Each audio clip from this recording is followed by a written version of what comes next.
দুনিয়া পইরা রবে, আমরা কিন্তু রইব না। সবাই মোদের ভুইলা যাবে, সবাই মোদের ভুইলা যাবে, নবীজি মোদের ভুলবেন না। আল্লাহ আল্লাহর ওলি যেখানে, হুজুর কিবলার আগমন,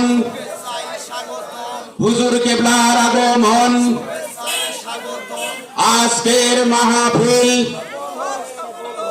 আজকের মাহফিল ইজ্জত দেয় না, সম্মান দেয় না। কোরআন বলছে ওয়ালাকিন্নাল মুনাফিকিনা লা ইয়াফকাহুন, কারণ মুনাফিক মুসলমানদের ওই জ্ঞানটা নাই। যাচ্ছে বাবা বোঝা, মুনাফিক মুসলমানদের ওই জ্ঞানটা নাই। আল্লাহ হুঁশিয়ার হয়ে যাও, ইন্না আউলিয়াল্লাহ, নিশ্চয় আল্লাহর যারা ওলি, লা খাউফুন আলাইহিম, নিশ্চয় তাদের কোনো ভয় নাই, লা হুম ইয়াহজানুন, আর তাদের চিন্তারও কোনো কারণ নাই। ওলি আল্লাহদের ইজ্জত দিতে হয়, ওলি আল্লাহদের সামনে আসতে হয়। ওয়া কুনু মা'আস সাদিকিন, কারণ কোরআনে আল্লাহ বলেছেন তোমরা ওলিদের সঙ্গে মেশো, সত্যবাদীদের সঙ্গে মেশো। যে যার সঙ্গে মিশবে তার হাসর তার যাওয়ার দরকার আছে না নাই? যাওয়ার দরকার আছে। আমরা তরিকা জানি না, তরিকা মানে রাস্তা, রাস্তা। আজকে বিদ্যুতের বাড়িতে ওয়াজ, তাই না? একটা দোলা পড়ার মানুষ যদি খামার দিয়ে আইসি কষ্ট হয়ে যায়, আমরা নামাজে দিয়ে বলি ইহদিনা সিরাতাল মুস্তাকিম, আল্লাহ পাক আমাদের সঠিক পথ দেখান, দেখান। নামাজে দিয়ে দরখাস্ত দেই যে আল্লাহ আমাদের সঠিক পথ দেখান, কিন্তু সঠিক পথটা কি? সঠিক পথ হলো সিরাতাল্লাযিনা আনআমতা আলাইহিম, যারা, যাদের প্রতি আল্লাহর রহমত বর্ষিত হয়েছে। নবী রাসূলের নবী আসা বন্ধ হয়ে গেছে। মহানবী সাল্লাল্লাহু আলাইহি সাল্লাম খাতামান নাবিয়্যিন, ঠিক না বেটি? এখন ওনার আদর্শ ধরিয়া ওলি আল্লাহ, বেলায়েতের নূর, ওলি আল্লাহদের মাধ্যমে এই সিরাতাল্লাযিনা আনআমতা আলাইহিমের রাস্তা আমরা পাবো। গায়রিল মাগদুবি আলাইহিম, যেদিকে আল্লাহর বিপদ গজব, যারা পথভ্রষ্ট, যারা বলে নামাজ পড়া লাগবে না তাদের তাবেদারি করা যাবে না, যারা বলে রোজা থাকা যাবে না তাদের তাবেদারি করা যাবে না, যারা বলে হজত আবার কি তাদের তাবেদারি করা যাবে না, যারা যাকাত দিতে নিষেধ করবে, ফালা সাদদাকা ওয়ালা সাল্লা, যারা বলবে যাকাতও দিও না নামাজও পড়িও না, এদের তাবেদারি করা যাবে না। আমনুর হুজুর কি আপনাদের বলে নামাজ পড়া লাগবে না, যাকাত দেওয়া লাগবে না, রোজা থাকা লাগবে না, হজ দেওয়া লাগবে না? তো উনি খাঁটি পীর কিনা? সাক্ষী দেন তো আপনারা। তো বাবা, ওনার কাছে যে ওনার বায়াত গ্রহণ করে, বায়াত মানে অঙ্গীকার, যে হুজুর আপনার দেওয়া রাস্তায় আমি চলবো, আর ইবাদত করলে অবশ্যই মুসা আলাইহিস সালাম দোয়া করেছিল কি জানেন? রাব্বি আরিনি আনজুর ইলাইকা, হে আল্লাহ আপনি কই, আপনাকে আমি দেখবো। কোন দোয়া করেছে বলেন? সুবহানাল্লাহ।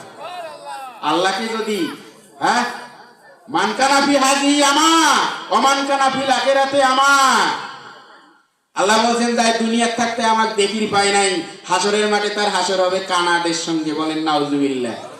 তো বাবা বুকুত হাত দিয়ে এখন তো কয়জন আল্লাহ দেখছেন? আল্লাহ বলছেন মান কানা ফি হাযিহি আমা ওয়া মান কানা ফিল আখিরাতি আমা ওয়ালাকিন তামাল কুলুবুল লাতি ফিস সুদুর।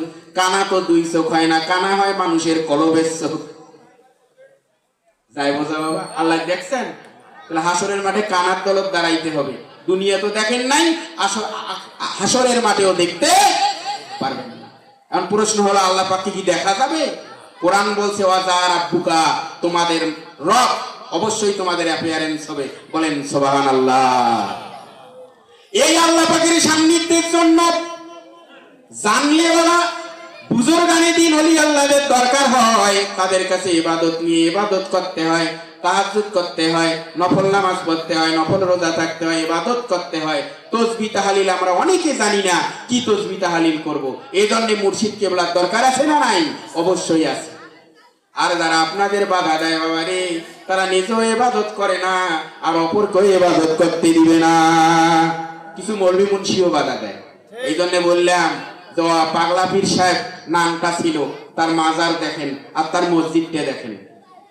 কি বাবা, ঘোড়ার ঘাসি নামটি খিচিয়া কেরামত আলী হুজুরের ইজাজত নিয়ে আজকে ঘোড়ার ঘাসির মাজার দেখেন, তার মসজিদ দেখেন। আল্লামা শামসুদ তাবরিজি রহমাতুল্লাহ আলাইহি, ওনার গা দিয়ে গন্ধ বাইর হইতো, মাছি ভ্যান ভ্যান করত। আজকে তার দেওয়া বাণী মসনবী শরীফ বাজারে কিনলে পাওয়া যায়, যাহাকে বাতিনি কোরআনের সঙ্গে তুলনা করা হয়। আল্লাহর কোরআন সর্বশ্রেষ্ঠ। 2 নাম্বার কোরআন শরীফের নিচে নিচে, হাদিস শরীফের নিচে ওই কিতাবটার মর্যাদা দেওয়া হয়। বলেন সুবহানাল্লাহ। আর আপনারা এত বুঝলেন, নিজেও পাইলেন না, অন্যকেও পাইতে দিলেন না। জোরে বলি নাউজুবিল্লাহ। আমার বাবারা, আল্লাহ কোরআনে বলেছেন, নাহানু আকরাবু ইলাইহি মিন হাবলিল ওয়ারিদ, আমি আমার বান্দাগণের ঘাড়ের রগের চেয়েও নিকটে আছি। কোথায়? ঘাড়ের রগের চেয়েও নিকটে আছি। অফি আনফুসিকুম আফালা তুবসিরুন। বলেন সুবহানাল্লাহ।